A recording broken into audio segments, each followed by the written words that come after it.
Hola, bienvenidos al debate de France 24. Soy Santiago López González.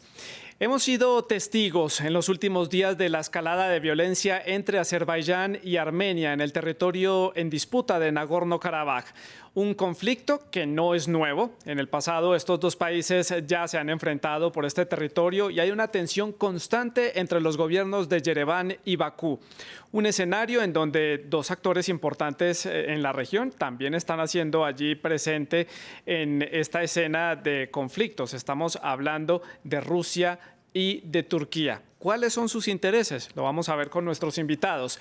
Diferentes organismos internacionales y también algunos mandatarios de otros países europeos o también de Estados Unidos han pedido un cese el fuego de inmediato y ordenaron retomar la mesa de diálogo que hay entre estos dos países. El Cáucaso, históricamente inestable, otra vez bajo ataque y enfrentamientos es nuestro tema de debate en France 24. Los pongo rápidamente en contexto con este conflicto que es bastante largo de explicar, pero se lo vamos a tratar de poner en palabras más simples durante este programa. Aquí vemos en este mapa, en la zona que está en conflicto, ven ustedes en verde oscuro, está la región de Nagorno-Karabaj. Como ven, es un enclave, está dentro del territorio de Azerbaiyán, pero alrededor ustedes ven una zona con un verde un poco más claro. Estas son zonas que eran de Azerbaiyán, pero que los militares de Armenia y separatistas han capturado en sus avances durante las escaladas militares en los últimos años.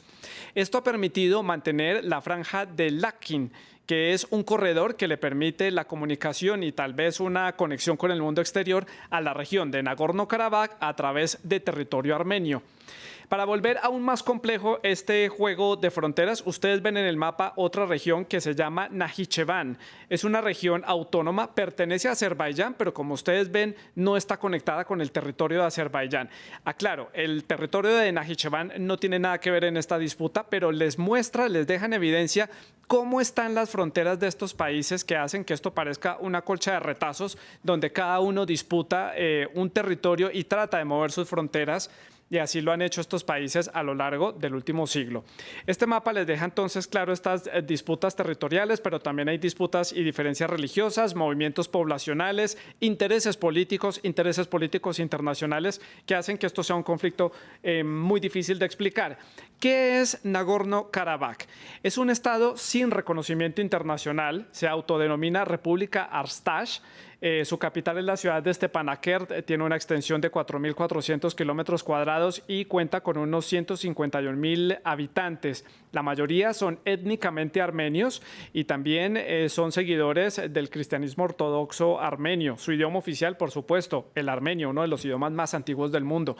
Más contexto sobre este territorio del que América Latina poco conoce. Ha sido históricamente disputado, como ya lo decíamos, entre Armenia y Azerbaiyán, pero sobre todo en el siglo XX hubo muchos enfrentamientos entre estos dos países. Durante la época de la Unión Soviética, Nagorno-Karabaj era una región autónoma que estaba dentro de la República Socialista Soviética de Azerbaiyán. Como ya lo indicaba yo en el mapa, las fuerzas armenias y los separatistas han capturado territorio de Azerbaiyán, que es reclamado por Bakú, alrededor de este enclave, y este conflicto está en un punto muerto desde 1994. Ha habido conversaciones de paz, una mesa de diálogo que no avanza, pero eso sí, constantes violaciones del cese del fuego por ambas partes. Para analizar este tema, saludamos a Sergio Nahbetian. Él es presidente de la Organización de Instituciones Armenias en Argentina. Se encuentra en la ciudad de Buenos Aires. También está con nosotros Aneta de la Mar Ikononova. Ella es historiadora búlgara, también es internacionalista y docente. Y también se une a esta conversación el señor Alfonso Soria. Él es analista político, analista internacional y ex diplomático colombiano. Ustedes también pueden ser parte de este debate. Deje sus comentarios en la redes sociales, nos encuentra como @France24_ES, @Santilogo, y la etiqueta para que deje los comentarios es numeral el debate F24. Pues yo quiero comenzar con Aneta en la ciudad de Bogotá. Desde su perspectiva como historiadora, como conocedora de esta escalada de conflicto en el Cáucaso, ¿por qué está teniendo lugar esta nueva escalada, este nuevo enfrentamiento entre Armenia y Azerbaiyán, desde su perspectiva? Buenas noches. Por un lado, estamos frente a un conflicto antiguo, pero en un contexto nuevo, distinto. Así que vamos a decir, hay una herencia fuerte y hay un contexto diferente. Si pensamos que en 1994 acabó con un acuerdo en Minsk, en la guerra de Nagorno-Karabaj, ahí en aquel momento estaba la transición desde la caída de Unión Soviética y un mundo, vamos a decirlo así, se quedó después de la bipolaridad de Estados Unidos extendiendo su influencia. Pero hoy en día estamos en otro contexto. En este momento Turquía trata de mostrar su influencia y fuerza en la región. También Rusia siempre ha estado en esta parte y siempre ha tratado de mostrar su poderío. Y Estados Unidos, aunque está con la OTAN en la región, y vamos a decir que Georgia vecina, ahí hubo un movimiento de soldados este verano, en realidad Estados Unidos, vamos a decir que se ha alejado de la región. Así que Sí. yo respondo un nuevo contexto. Nuevo contexto puede ser el origen de esta escalada. Vamos a conocer entonces un poco cómo están los puntos de vista desde el lado armenio y desde el lado de Azerbaiyán. Le pregunto a Sergio, en la ciudad de Buenos Aires, desde su perspectiva, ¿qué es lo que ha llevado a esta escalada en este momento de coyuntura complicado a nivel internacional, con una pandemia en desarrollo, con países con muchos problemas económicos y Armenia, que es desde su punto de vista, pues un país que está con varios países enemigos alrededor? Sí, buenas noches, un cordial saludo desde Buenos Aires. Muchas gracias por invitarme. Tenemos el gran conflicto, un ataque muy grande que hizo Azerbaiyán, por supuesto con el apoyo de Turquía, y esto es la consecuencia de la armenofobia que se fue cultivando en estos tiempos, desde hace mucho tiempo, exacerbada en estos últimos meses. De hecho, tuvimos las expresiones tanto de Aliyev, el presidente de Azerbaiyán, como de Erdogan, el presidente de Turquía, en contra de los armenios. Y abiertamente declaran a Armenia como enemigo. Son heridas sin cicatrizar, heridas que vienen desde el genocidio armenio producido en 1915. Y bueno, estas son las consecuencias cuando no es reconocido, y no solamente el tema no es reconocido, el genocidio, que es negado sistemáticamente. Sí. Las consecuencias son estas, que no se pueden sentar en una mesa a dialogar y a ver cómo se solucionan los problemas de frontera. Sí. Alfonso Soria, en la ciudad de Bogotá, ¿cuál es su impresión del origen de esta escalada? Muchísimas gracias, Santiago. Muy buenas noches. Lo importante acá es cómo podemos encontrar una solución política a una ocupación de carácter ilegal. Y yo creo que la comunidad internacional no puede permitirse bajo ningún momento continuar con los temas de ocupación ilegal.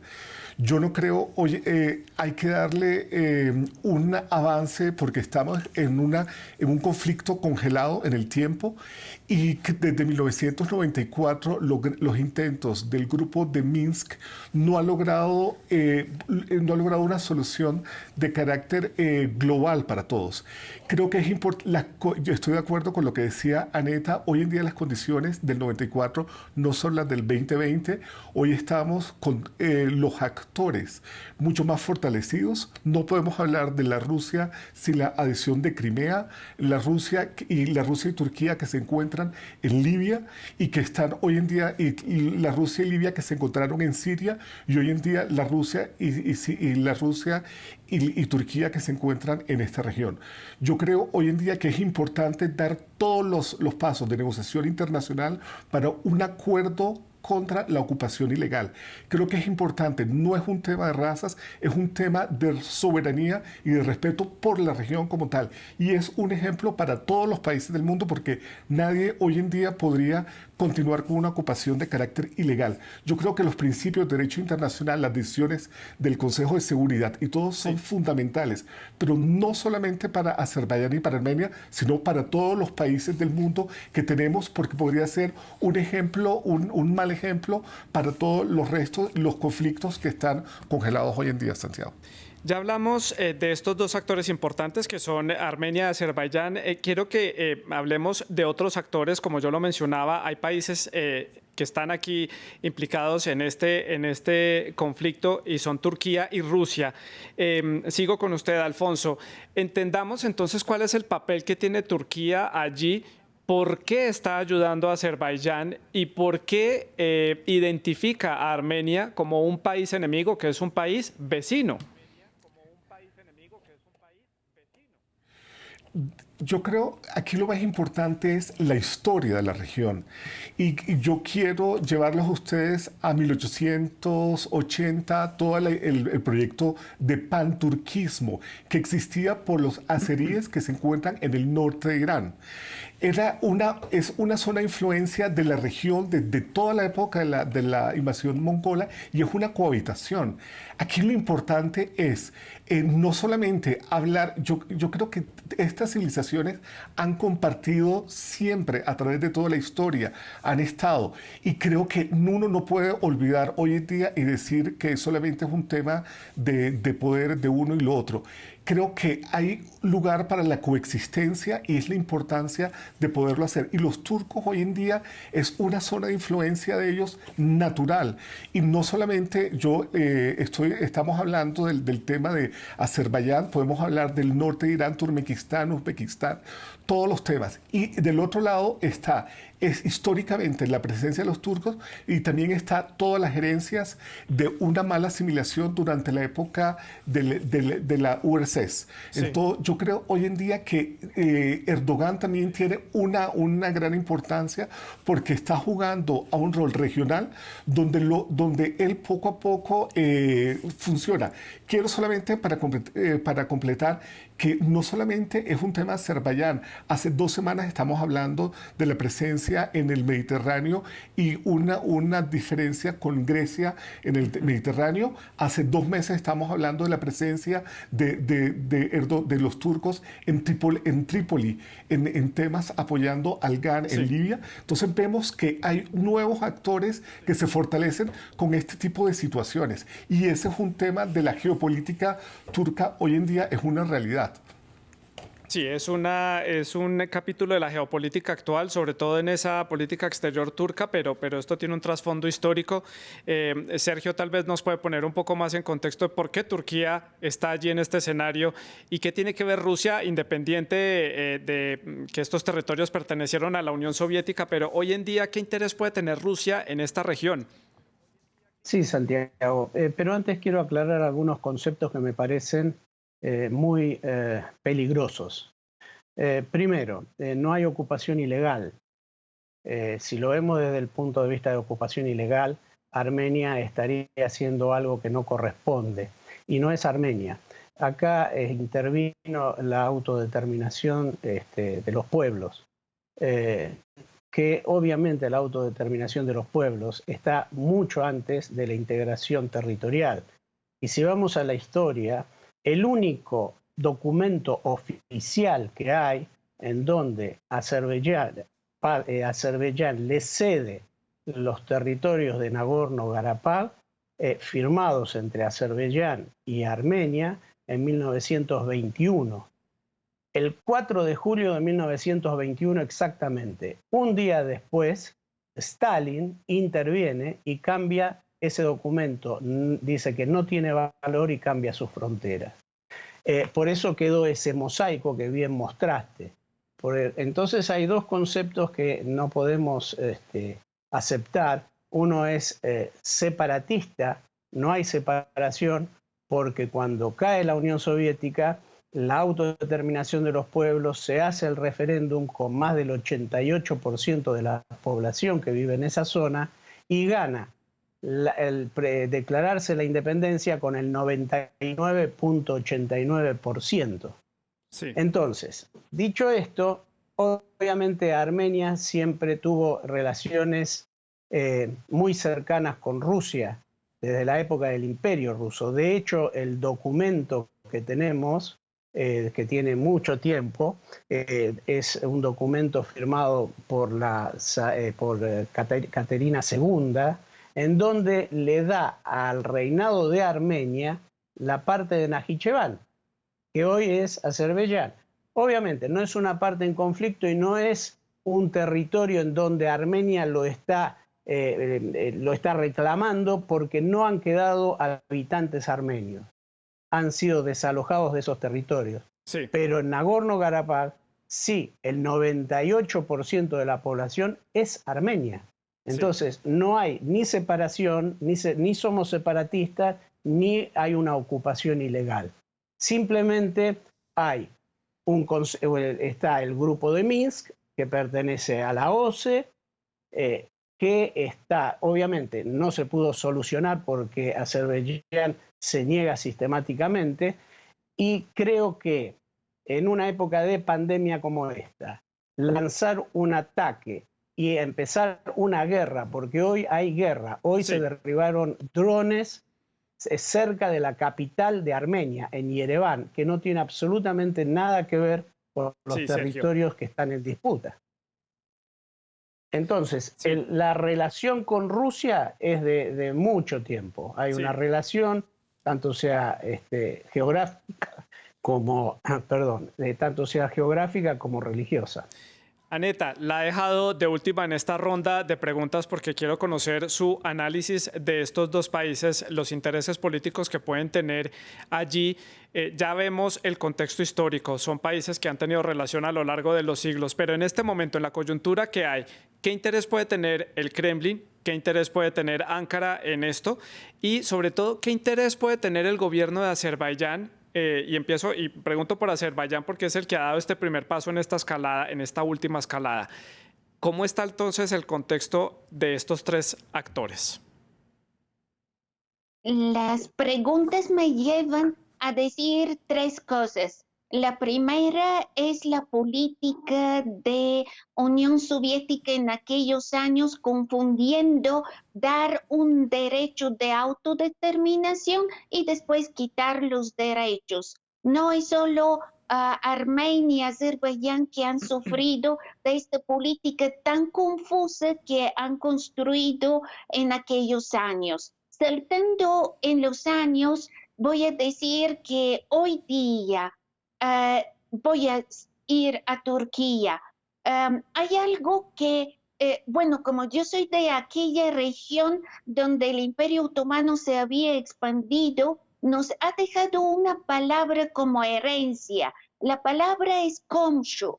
Esta palabra no se traduce en los distintos países en la región balcánica, Cáucaso, Turquía, Levante, porque significa vecino, persona próxima a mí. Entonces, sin entrar en más detalles, les voy a decir, quien está destruyendo la vecindad en la región con seguridad es Turquía. Está haciendo algo que hace años no hemos visto en este estado que se formó como laico a partir de la Primera Guerra Mundial y hoy día está yendo a un punto muy peligroso. Solo recordar qué pasó con el templo Santa Sofía en Constantinopla, Estambul, que fue convertida en una mezquita estos días sin que sea un lugar respetado. Entonces la vecindad se rompe y si se rompe la vecindad llega la guerra. Y ahora, ¿por qué Azerbaiyán va a atacar en este momento? Ustedes fíjense, Azerbaiyán es un exportador de petróleo y de gas. Pero han caído los precios de petróleo y de gas en esta época de cuarentena, pandemia y todos los problemas. Entonces, muchas veces, muchos estados se hacen a esto, desviar la atención de un problema que es problema de cómo mantener política interna, desviar a un asunto externo. Y yo creo que esto es la razón. Y apoyo el profesor de Argentina diciendo que Nagorno-Karabaj tiene 98 población armenia. Entonces, ¿qué hacer con estos armenios? ¿Cómo trazar fronteras hoy? Claro, que es una población que además que en dos momentos, como él lo explicaba, tuvieron dos referendos, uno en el 1988, incluso estando dentro de la URSS, y posterior a la URSS, en donde determinaron primero a unirse a Armenia y en el segundo referendo declararse como un Estado independiente que no ha sido reconocido como un Estado independiente a nivel internacional. Aquí hay unos actores que han empezado a sonar, y sigo con Aneta para hacerle esta consulta y luego hablarlo con Sergio y Alfonso, y son países, por ejemplo, como Estados Unidos. Menciona Estados Unidos, que puede estar muy lejos, pero es un país donde hay un lobby de la comunidad armenia muy grande, muy importante. Allí llegaron muchísimos armenios exiliados, así como llegaron a Argentina, y Francia presenta el mismo escenario. Incluso el presidente Macron ya ha dado algunas declaraciones pidiendo un cese al fuego inmediato y pidiendo que la escalada de violencia termine y empezar una mesa de diálogo. Aneta, ¿cree usted que de pronto entonces Francia, Estados Unidos pueden ser esos países que logren desescalar este conflicto, calmar un poco a las partes? Sinceramente creo que no pueden. Estamos en un nuevo escenario. No pueden influenciar a los países en este exactamente momento. Puede ser más adelante, pero en este momento no. Ya se perdió esta fuerza de las grandes potencias por todas muchas cosas que han sucedido. Yo no creo que puedan influenciar. Le hago entonces ahora la pregunta a Sergio, hago la ronda a la inversa, vamos hasta la ciudad de Buenos Aires.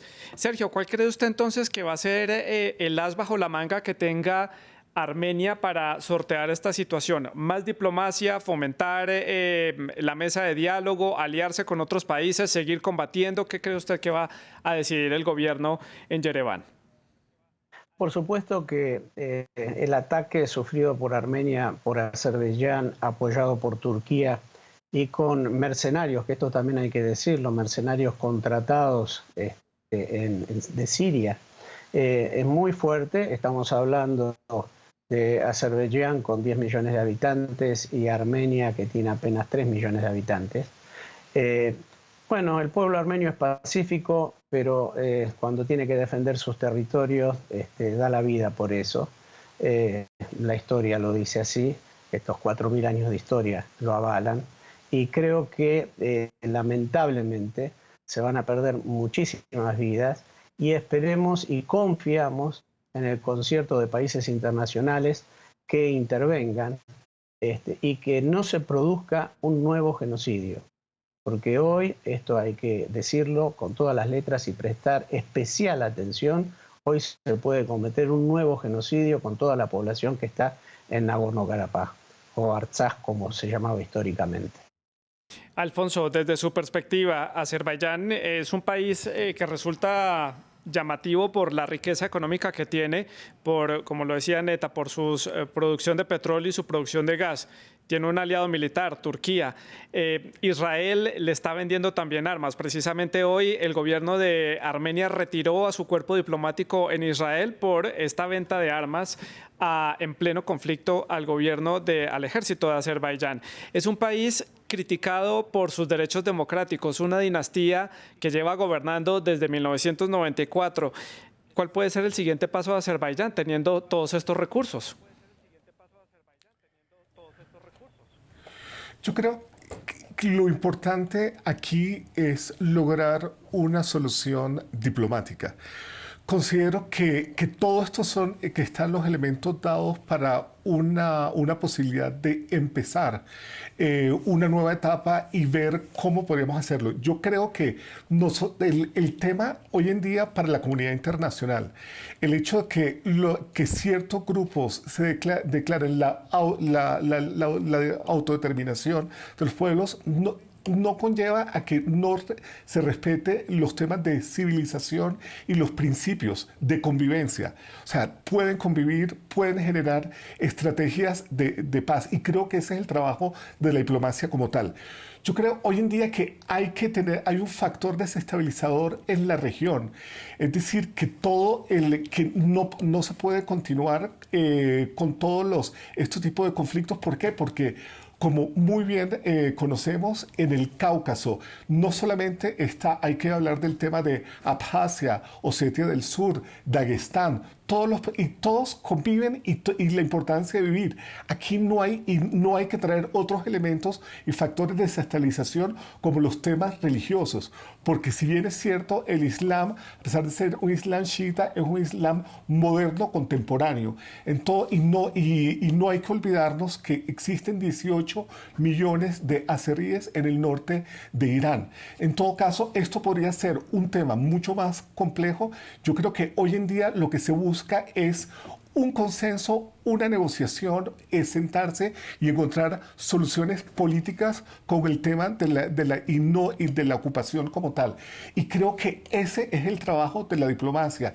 Creo que desafortunadamente estamos en un 2020 muy convulsionado, no solamente por los temas de la pandemia, del COVID a nivel mundial, sino tenemos unos Estados Unidos alejados de la región, sin ningún tipo de protagonismo, y tenemos unas nuevas potencias regionales que buscan sacar provecho hoy en día. Pero lo más importante, yo creo que tenemos toda una deuda con la humanidad, es decir, de la convivencia pacífica y la posibilidad de poder los pueblos convivir.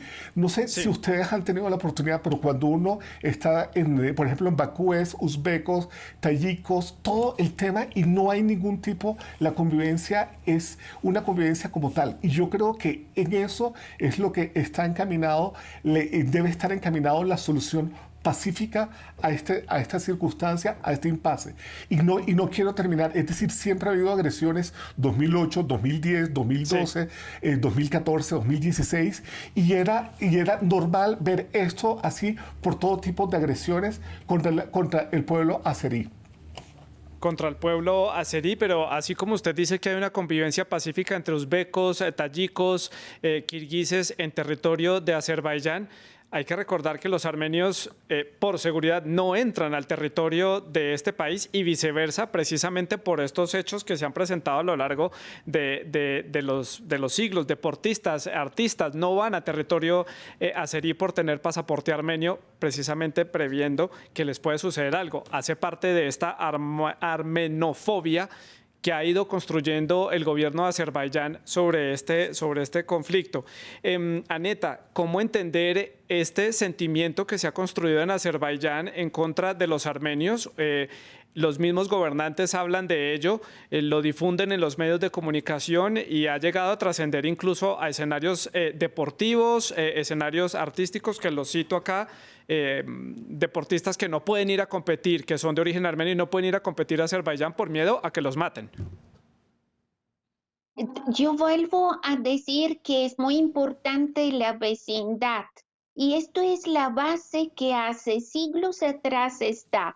Aunque sí hay un discurso oficial, y duele mucho escuchar este discurso oficial, en la práctica estamos hablando de una parte del mundo que tiene una gran diversidad, y estoy de acuerdo con Alfonso. Es verdad que esta gente son diversos, pero se ha dado una bipolaridad. Y cuando se da una bipolaridad, esto es muy peligroso. Asignar a alguien que sea, por decirlo así, la maldad de todo. Esto es lo que hace escalar el conflicto. Cuando te centres y dices que solo una persona, solo un tipo de población es peligrosa. Sí. Yo creo que este no es el único lugar del mundo donde hoy día hay una escalada de estos odios, xenofobias y estas cosas. Pero yo sí creo en la gente común corriente. Aquí en Bogotá hablé con una cantante de música de la Orquesta Filarmónica, y yo sé que hay gente de Azerbaiyán que no comparten este tipo de odio. Sí, y también el sentimiento es a la inversa, ¿no? En Armenia también se siente una gran carga hacia los azeríes por los hechos que han acontecido. Me quedan ya pocos minutos para finalizar el programa. Hagamos la conclusión. 50 segundos. Alfonso, ¿qué va a suceder en este escenario? ¿Una escalada, mesa de diálogo, un cese el fuego repentino como ya ha sucedido en el pasado? Yo creo que vamos hacia el tema de la paz y una solución definitiva. Creo que el trabajo ahora es de la diplomacia y yo creo que hay que avanzar en los temas también de todos los actores de la sociedad civil a un entendimiento.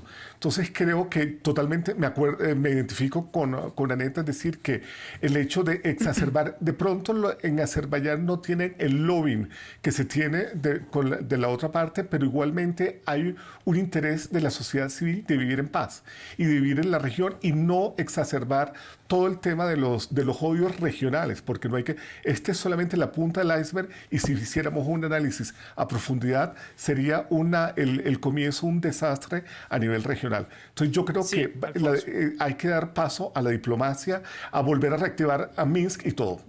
Diplomacia, en el caso de Alfonso, como conclusión. Sergio, ¿cuál es su conclusión? ¿Qué viene más adelante? ¿Qué va a suceder?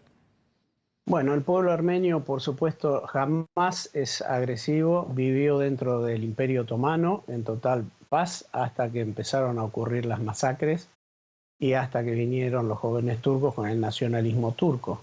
De hecho, la gran diáspora armenia no es una casualidad.